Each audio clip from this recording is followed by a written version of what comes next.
I'm just going to be honest. I'm too lazy to come up with a more captivating intro. So I'm just going to skip that and start off my list. These are some things that are or were way too overrated. At number 1, we have famous art. Here are 3 paintings, okay? One was done by yours truly, and nobody likes it. Another one was done by my 6-year-old cousin. I was put on the fridge in my kitchen before being tossed into the trash the next day. And another was sold for nearly $30 million. Can you guess which one sold for $30 million? Did you guess the one on the left? Well, then you were right. But if you guessed the one on the right, you were also right. And the middle one?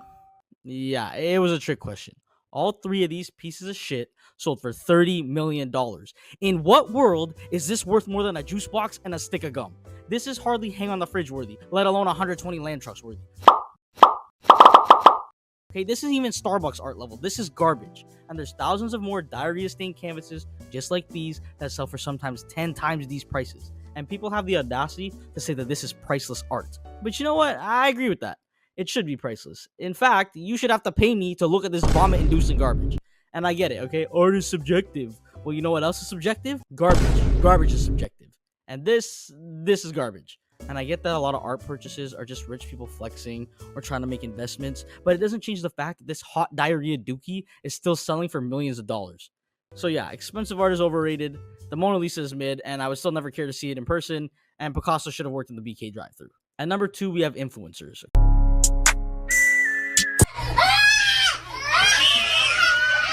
TikTokers, the Kardashians, any type of people who have all these people following them and idolizing them for quite literally no reason.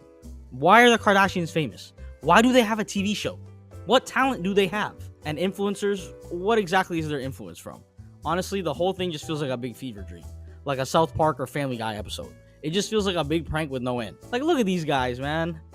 What do they do? Look, I get it, okay? Most of their fans are kids. But seriously, what do they do? At least 10 years ago, kids were fans of people like Justin Bieber and One Direction, okay? At least they made music. What the fuck is an influencer? Even the word, it just sounds dumb. But yeah, influencers are overrated, and I think we need to start doing witch trials for them to find out which ones deserve to stick around.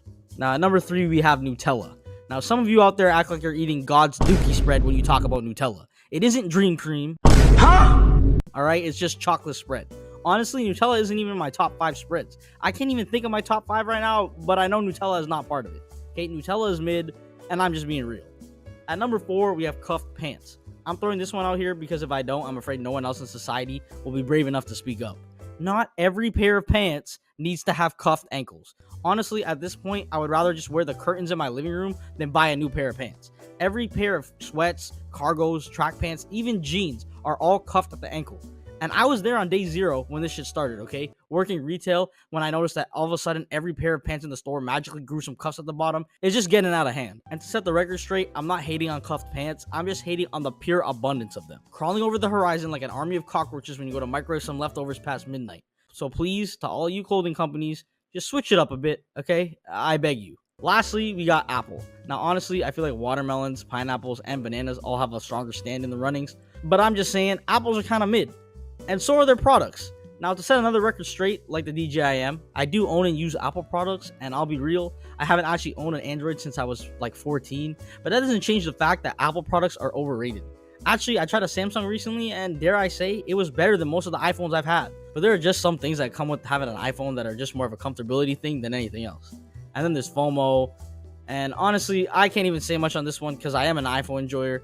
Some of you would act like your crib is about to get nuked if you were asked to switch to Android for a long weekend. And it can be a little much. But yeah, those are some things that I think are just way too overrated. Let me know in the comments what you guys think are some things that are too overrated and what other topics you want me to discuss. Thank you guys for watching, and don't forget to leave a like and subscribe, and I'll see you all in the next video. Yeah.